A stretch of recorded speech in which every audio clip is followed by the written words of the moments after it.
I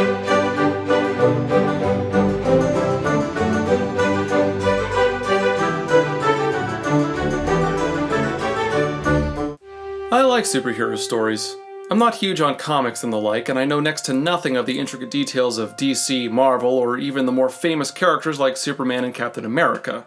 But there's something of a charm I enjoy in reading about someone going from an average civilian to a protector, a guardian, or a vigilante. So when Michael Lachman told me that he had just published such a story, I had to check it out. His book, A Spark Ignites, is about a teenager named Matt Stone. Matt lives in a world where costumed heroes and villains are not unexpected, even if they don't seem to have remarkable powers like super strength or super speed. Heroes and villains are more reliant on power suits and gadgets. Tech-based heroes? Nothing wrong with that! One day though, one of the city's biggest heroes, a man named Spark, dies, and Matt finds himself in possession of Spark's tech suit and has to take up the mantle for himself. What follows is a great superhero origin story with a nicely constructed mystery and a twisted conspiracy. I have to say, I really enjoyed myself while reading this book. But that's not to say the book is perfect. I'll just get my more negative criticism out of the way first. Judging by the writing style, I would have thought this was Lachman's first book, though a glance at his blog shows that he's written other things before. The early chapters come across as somewhat amateur, and the dialogue is either passable or it's a toss-up between forced exposition and character dumps. This problem does disappear the further along you read though, so that by the second half of the book these moments are few and far between. The other issue I have is that there are a number of typos in the book. Missing quotation marks, questionable grammar, and even a misspelled word here and there. Now, he states in the closing of the book that he's just relying on friends to help edit, something that I did with my own book, so I can't judge him too harshly here. The book was self-published and didn't have a professional editor guiding it. Still, the numerous typos did take me out of the moment while I was reading, but like the previous issue, that too all but vanishes by the second half of the book, so at least it does recover. But now on to the good stuff. First off, the world. The story is based in New York City in the modern era. Like I mentioned, tech heroes are common enough, though New York City only has the two, Spark and Dragonfly. The danger that these heroes go through is made evident through their short life expectancy. Most heroes only seem to last about 2 years or so before they get killed in action. The situation is made even more dire when villains have a longer life expectancy than them, usually getting sent to prison only to get out and go right back to a life of crime.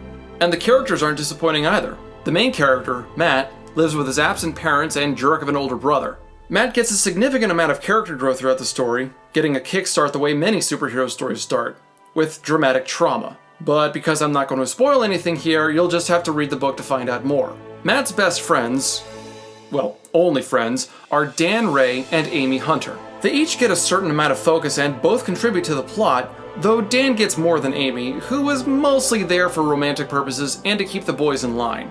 Dan gets quite a lot of attention actually, and almost as much character growth as Matt.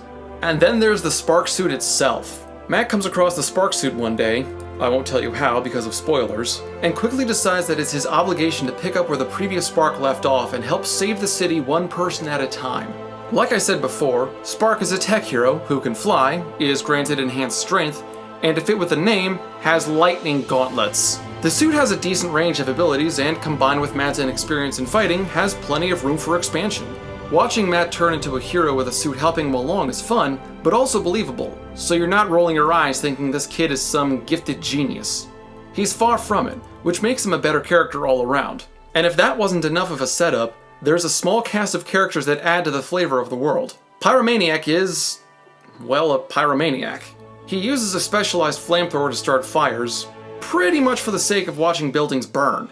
And then there's Blackout, a villain who uses a small device which creates a localized EMP, which knocks out power and security systems and makes robbing places so much easier. Among the villains though, Acrobat is the only one who doesn't seem to use any real tech. He's just a really talented freerunner who robs stores and escapes using parkour.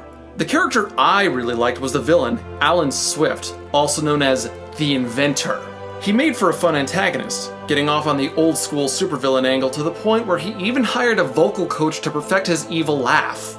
He is an absolute dork and I love his scenes. For being a villain, the Inventor isn't a straightforward bad guy.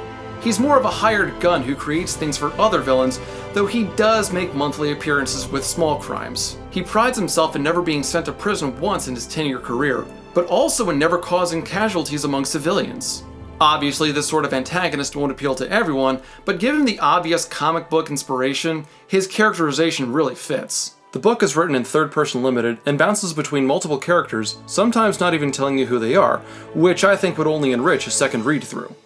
You know you have a really good book in your hands when a twist comes along so shocking that you have to reread the passage. Well, in A Spark Ignites, that happened to me twice. The plot is solid, doesn't throw too much at you, but enough to keep you guessing what's going on, and it all adds up to a satisfying conclusion, though maybe a little conveniently in one aspect.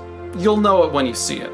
There's a lot of creativity, care, and attention involved, and I really hope there's a sequel in the works. Overall, I'd have to say A Spark Ignites is pretty good. Not a bad time to be had, for sure. I wanted to list this as a page-turner since I found myself promising to take a break after one more chapter over and over again, but the early stylistic and grammatical errors weighed it down. If another edition comes out that corrects for some of those, then I'll gladly list this as a page-turner. If you're interested to learn more, Michael Lachman's website is listed in the description below, which includes a short story set after the novel and an animated trailer. Go check it out and tell him Krimson sent you.